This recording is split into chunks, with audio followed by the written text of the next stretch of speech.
Mathilde, je rappelle que vous êtes directrice de recherche à l'INSERM, l'Institut national de la santé et de la recherche médicale, professeure au Collège de France en santé publique.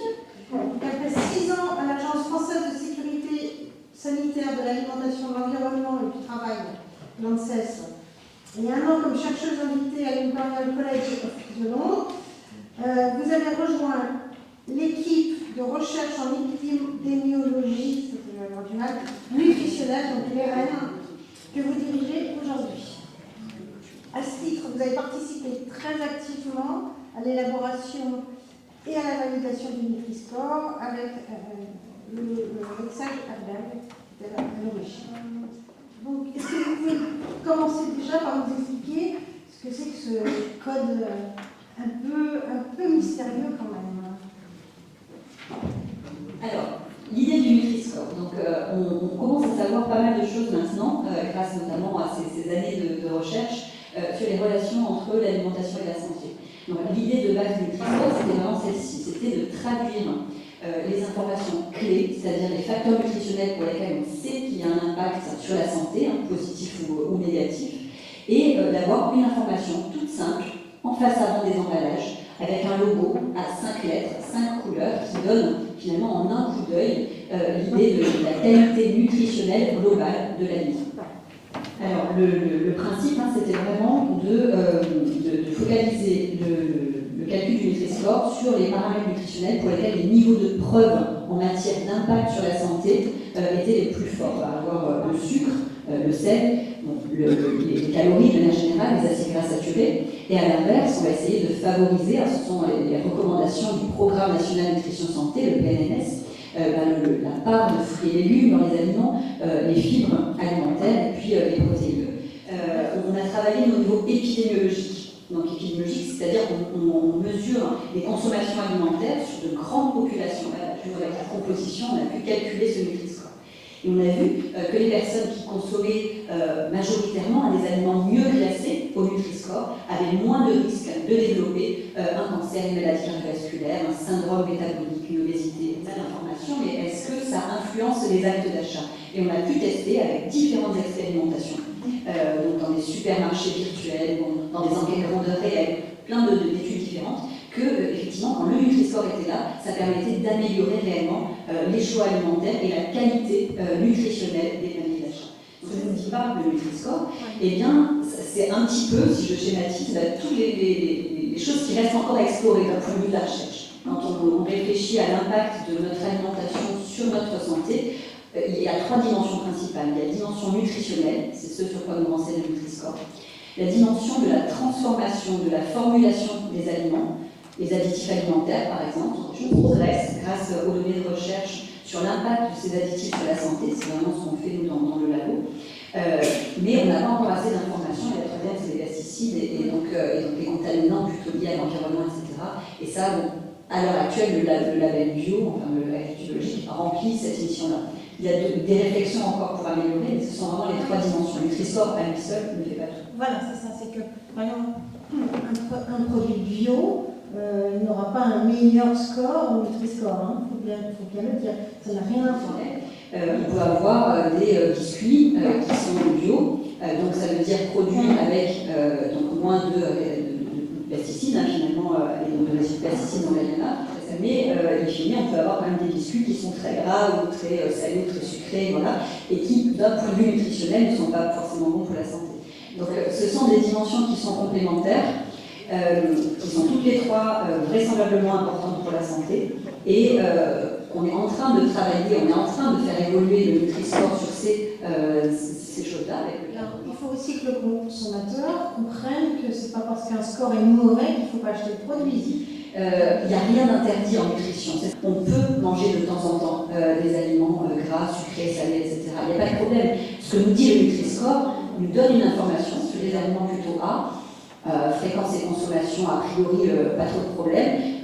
Plus on va vers le rouge, plus il faut modérer la consommation. Ça ne veut pas dire ne jamais les consommer. Ou bien aussi dans un même rayon, ça permet de classer entre eux les différents produits. Est-ce que c'est le fabricant qui se plie à une charte ou est-ce que c'est un organisme indépendant?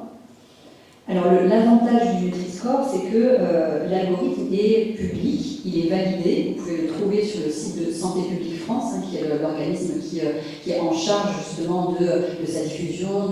Lorsqu'un industriel décide de rentrer dans la démarche Nutri-Score, il se déclare auprès de Santé publique France. Et il y a 2 ans pour mettre le Nutri-Score sur ses emballages, sur tous ses produits, et pas seulement sur ceux qui les arrangent, quand un industriel s'engage dans la démarche. Et là, on revient sur la problématique du contrôle. Et la DGCCRF est censée contrôler avec 75 contrôles par an et 2 personnes et demie par département. En théorie, sur le Nutri-Score, n'importe qui ou n'importe quel consommateur voudrait vérifier peut recalculer. D'accord. Alors, il y a un algorithme qui va être prochainement revu parce que la science avance, c'est ça, et parce qu'on peut maintenant coller davantage à la réalité des produits, c'est ça? Oui, c'est ça. Alors, il y a à la fois le fait que la science avance, puis aussi le fait que ça fait maintenant quelques années que le Nutri-Score est devenu logo obligatoire, enfin obligatoire, pardon, logo officiel en France et dans 6 autres pays de la zone Europe. Et donc on commence aussi à avoir un recul avec des remontées du terrain, plus la science avance sur les édulcorants, sur d'autres sujets. Et donc tout ça amène finalement donc, un comité scientifique international qui est constitué des 7 pays qui ont adopté le Nutri-Score officiellement, à avoir bien planché pour réviser à la fois l'algorithme pour les aliments solides et puis plus récemment pour les boissons. Et là aussi, ça a été une grosse bataille. Donc, mais là, les modifications ont été officiellement actées et vont entrer en vigueur là à partir de 2024. D'accord, 1er janvier 2024. Oui. Et donc oui, en termes de modification, l'idée c'était de mieux coller aux recommandations, de mieux discriminer par exemple sur les matières grasses, plus pénaliser par exemple les produits sucrés. Alors un fabricant qui est entré dans la démarche il y a un certain temps, qui a déjà étiqueté ses produits, à partir du 1er janvier 2024, il devra réviser le site. S'il ne veut plus du coup participer, il peut revenir en arrière. Et donc, alors parce que rien ne s'impose. Voilà. Le Nutri-Score ne s'impose pas aux fabricants aujourd'hui, ni en France, ni ailleurs d'ailleurs. Voilà. Le règlement INCO, donc qui régit l'étiquetage alimentaire au niveau européen, impose qu'il marque les grammages de sucre, de sel, etc., mais n'impose pas de logo en face avant des emballages.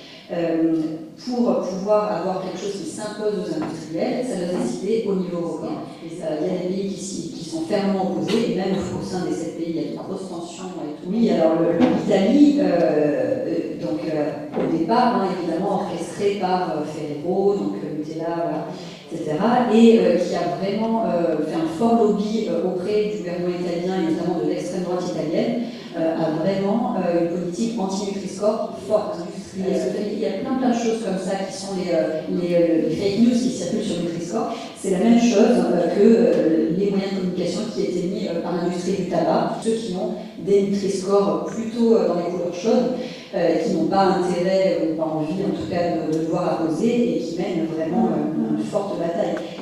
C'est une bataille de tous les jours, puis avec aussi la pression des consommateurs, des associations de consommateurs, parce que c'est sûr que la pression publique joue un rôle fondamental, ça a gagné du terrain. Il y a vraiment un rôle à jouer effectivement sur la pression qu'on peut mettre, sur le fait de signer une pétition aussi, c'est qu'on a pas mis, peut-être qu'on mettra sur le site de la CGT aussi, il y a une pétition pour demander à ce que le logo Nutri-Score devienne obligatoire en Europe. Mais aussi, il y a des applications qui ont vu le jour. Comme Yuka, par exemple. Alors, comme Yuka est Open Food Facts. Moi, je fais une celle-ci, qui est vraiment une association à but non lucratif. Dans tous les aliments où le Nutri-Score n'est pas sur l'emballage, vous scannez, vous avez le Nutri-Score.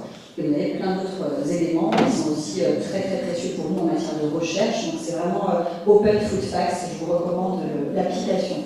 Et donc ça, c'est vrai que ces outils-là, ça a permis de donner aussi du pouvoir aux consommateurs, un pouvoir critique directement en rayon et d'aller chercher l'information quand elle est là. Ce qu'il faut aussi en parallèle, c'est agir d'un point de vue politique et imposer le Nutri-Score obligatoire ou d'autres mesures de santé publique. Parce que le risque aussi, c'est peut-être que la vigilance s'amenuise et que finalement ce Nutri-Score soit plus perçu vraiment comme quelque chose d'important. Plus pour les consommateurs, l'importance qu'il a réellement. Oui, c'est ça. Continuer Et puis encore une fois, s'il n'est que sur certains produits, ça ça perd de son intérêt en termes de comparaison. Un appel aux neutrinos. Qu'est-ce que c'est que les neutrinos? Il y a énormément de choses qu'on ne sait pas encore. L'impact des additifs sur la santé, des matériaux au contact des aliments, des résidus de pesticides. Il y a beaucoup de choses qu'on a encore à explorer. Et donc, c'est vraiment ce qu'on fait dans mon labo de recherche. Et notamment, on le fait grâce à une étude en population qui s'appelle Nutrinet Santé. Une étude avec des questionnaires, des outils validés sur Internet. Nous, derrière, on a toute une équipe, on est un labo à peu près d'une centaine de personnes, avec des diététiciens, des data managers, des informaticiens qui vont traduire ça en quantité de sucre, de gras, d'aspartame, etc. Tout ce que vous avez consommé. Notre travail, c'est de pouvoir mettre en relation ces expositions alimentaires avec le fait d'avoir plus ou moins de risque de développer telle ou telle maladie chronique. Et c'est vraiment comme ça, en tout cas c'est un des gros outils qui permet de faire avancer la recherche publique en nutrition et santé. Et donc c'est une étude qui est encore ouverte, on recherche sans arrêt de nouveaux volontaires. C'est vraiment quelque chose qui est un acte citoyen pour aider la recherche publique en nutrition et santé. On ne parle pas de portions, on ne parle pas de 100 grammes, on parle comment sont traitées les quantités? Est-ce que le Nutri-Score prend en compte les quantités? En effet, le Nutri-Score, ce qu'il fait, c'est qu'on regarde pour 100 grammes d'aliments la quantité de sucre, de sel, etc. Et après, ce que dit le Nutri-Score, c'est que quand les notes sont plutôt vers le rouge, on évite de consommer en trop grande quantité, en trop grande fréquence. Il n'y a pas de recommandation sur là, vous pouvez en consommer 10 grammes, vous pouvez en consommer 30 grammes, etc. Et les industriels qui voudraient que le Nutri-Score soit calculé à la portion, en fait, on le voit, on a fait les calculs, on a fait l'exercice, par exemple sur les biscuits. Déjà, le principal problème, c'est que la portion est définie par l'industriel. Et puis après, définir une portion standard, sachant qu'elle est différente évidemment selon la corpulence, selon l'âge, le sexe, la situation physiologique, grossesse ou non, on ne peut pas mettre 50 portions sur l'emballage. Voilà. Donc il y a plein de choses scientifiques qui font que ce n'est absolument pas possible et que ceux qui le recommandent, c'est parce que d'un point de vue marketing, ils ont vu que ça les arrangeait.